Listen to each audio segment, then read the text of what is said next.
We are back with Obscure Depths. We ended the last session talking about Houston, Jacksonville. My buddy Chuck here took Jacksonville. I'm gonna take Houston. I think Houston is gonna has a lot to prove. I think this is past couple of years they've been legitimate playoff contenders. This year they're a Super Bowl contender. I think they're gonna come out and win this game by 10 points. I know they're on the road. I know it's kind of a rivalry divisional game for them, but I just don't think Jacksonville's that good. I mean, they definitely played a good game last week, on the road against Minnesota, which is a tough place to play. But I just don't think they can. I don't think they can handle Houston. Moving on, Dallas at Seattle. Dallas 3-point favorite on the road. Another tough game to pick.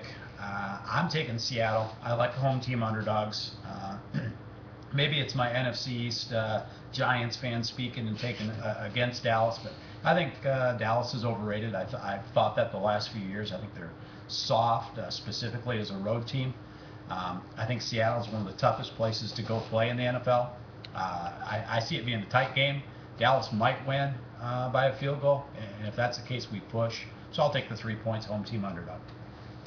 I think Tony Romo's going to remember a playoff game where he dropped a field goal attempt and have his entire team hyped up for this game. I was totally impressed with Dallas. I think a whole lot of them going in this season, but after watching them last Wednesday, I think they're going to be a very good team this year. I think Romo's been around long enough now where he's going to take that next step. I'm not saying they're going to win a playoff game. He's got to do that first before people start predicting it, I think. But I think they win this game by a touchdown. I think they go into Seattle and beat them. You just can't trust that rookie quarterback in Russell Wilson. I like Wilson. I think he's going to be a good quarterback in the future, but he's going to certainly take some lumps. I think he throws some big interceptions in this game, and Dallas takes care of him. I think the only chance Seattle has is to get an early lead in this game. But if they throw an interception or turn the ball over early, Dallas is going to pounce and they're going to be in trouble. Washington at St. Louis. Washington 2-point favorites on the road. Once again, home team underdog, St. Louis. I'm taking them. I didn't see a single second of that game last weekend, St. Louis, Detroit. I heard it was a tight game. Both teams played ugly. I think this is an overreaction. Griffin III played well last week. Washington played well as a team. I think the big mistake people make when they're taking bets and or looking at pick'ems in the NFL is an overreaction, specifically to the first couple of weeks of the year. I don't think Washington should be favored on the road here. I'm taking the home team underdog, St. Louis. I like St. Louis too. Washington's one of those teams, in years past too, and I know a couple of my friends are pretty diehard Redskins fans. They're one of those teams, right when people start getting on their bandwagon, they just let you down. And I'm not saying they're going to have a letdown season by any means. I think they're going to have a pretty decent season for having a rookie quarterback.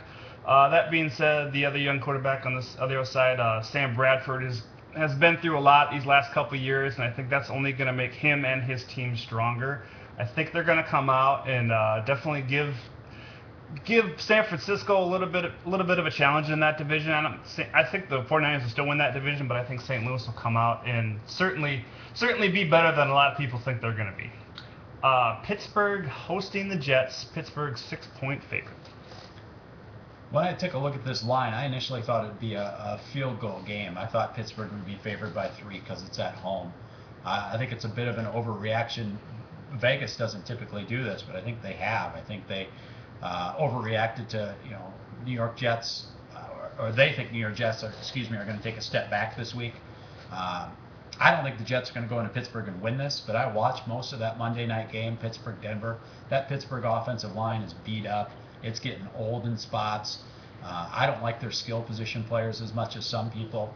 And I don't think the Jets are that great either. I don't think they're as good as they looked last week, but I don't see why Pittsburgh's favored by 6 here. I'll take the Jets as the dog.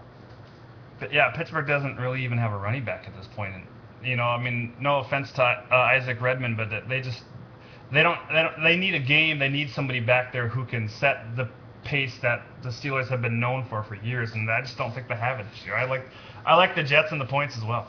One note on Pittsburgh, I should have mentioned Cakes, but I think they miss a guy like Hines Ward. I think their receiving core is fast, but you need more than that in the NFL. I think they have a bunch of 2s and 3s. I don't think they have that one receiver. I don't think they have a possession receiver, and that's what Roethlisberger is needed. Now maybe Heath Miller who Roethlisberger has always kind of fallen upon, Mm-hmm. takes on a bigger role. But I think they're missing that Hines Ward factor this year. Well, and Hines Ward's one of those unselfish guys too, who he was downfield, he's making blocks. Your defense is aware where he's at when he's on the field because he's going to blindside somebody or he's gonna make a play. You got to watch him by the sticks too because Roethlisberger knows where he's at all times. So, but yeah, that's a very good point. I think Mike. We'll really see this year how good Mike Wallace is without him. San Diego 6-point favorites at home against the Tennessee Titans. Don't really know why, frankly, why I take Tennessee in this. Again, I like underdogs, 6 points. I think San Diego the last few years is one of those teams that's been the most overrated team in the NFL. I'm not a believer in their system. I think North Turner's a soft coach. I think his players play soft. I think that defense has gotten old, defensive line specifically. And Tennessee, I think if you do your research and look at the last couple of years in the NFL, I bet within the spread, they're one of the top 10 teams against the spread as a dog or a favorite. They're just a tough out. They don't win a ton of games. They're usually around 500, but I bet within the spread, they're pretty high percentage. 70% of their games they cover either as a dog or a favorite. So I'll take Tennessee. I like Tennessee too. I spoke earlier about the Raiders' problems on Monday night with their long snapper. San Diego had an average starting point in the second half of the Oakland 47, and all they did was kick field goals. I think if you're an NFL team and you're starting at midfield and you can't get that ball in the end zone once or twice, you got problems offensively. And I don't believe that Malcolm Floyd and Ronnie Brown are the answer, unfortunately, for Phillip Rivers. I think Rivers is a good quarterback, and I think he takes a lot of heat. But I see Tennessee coming in there and giving them fits. I don't think they'll win, but it's gonna be a close field goal type of game. All right, the last couple games, some pretty big ones. San Francisco hosting Detroit. 49ers are a 7-point favorite, mainly probably because Detroit had a little problem with St. Louis. I'm a big San Francisco fan last year and this year in regards to I like the way they play football. They remind me of the Giants in the 80s. They play great defense, and they'll run the ball and pound the ball on you. They use their tight end. Again, a la the Giants and Bill Parcells in the 80s. That said, I'm going to take the dog here. Detroit getting 7. I like San Francisco the last year and a half as an underdog. I don't know that they're a touchdown favorite team out there. I don't think I'd like to look at last year to see if they were big favorites ever. I doubt they were because they kind of came under the radar. I don't like them this year if they're a big favorite. So I'm taking the points here. I'm going to take the points too. Like you said, I think San Fran's a touchdown, 7.5 point favorite against a team like Arizona or Seattle. Not against Detroit. I think Detroit's gonna have a little more motivation. I think Detroit's got after there's a lot been said about Calvin Johnson, but I think Matthew Stafford is a great quarterback, and obviously he's better because he has Calvin Johnson. But their other receiver, Titus Young, is certainly somebody who not a lot of people know about, but he could give them problems. And the 49ers are going to be playing it for Calvin Johnson, but I think Titus Young and their tight end Pettigrew could actually have a decent game and make this a very close game. I see this as kind of an overtime field goal type of game. So I definitely like the points, and I'll take Detroit in points. Final game, Atlanta hosting Denver Monday night. What a great matchup! I really hope this ends up being a great game because I've been excited about it ever since I read about it. So Atlanta field goal favorite at home. I'm taking the Falcons. I'm not sold on Peyton Manning's comeback yet. He didn't get hit really last week. I think Atlanta can put pressure on you with just 4 or 5 guys, which is huge in the NFL. Look at the Giants' last couple Super Bowl wins. If you can get to the quarterback with 4 or 5 guys and drop 6 or 7, I think it's going to throw fits. And also, I think Atlanta offensively is going to cause problems for the Denver defense. Tracy Porter, big pick last week, but he's a risk taker. And I don't think against those receiving cores against Atlanta you can do that. I think he's going to get beat deep by Jones or the other receiver. And I think there's going to be some big plays for Atlanta. I see them pulling away late in the game, winning by 7 to 10 points.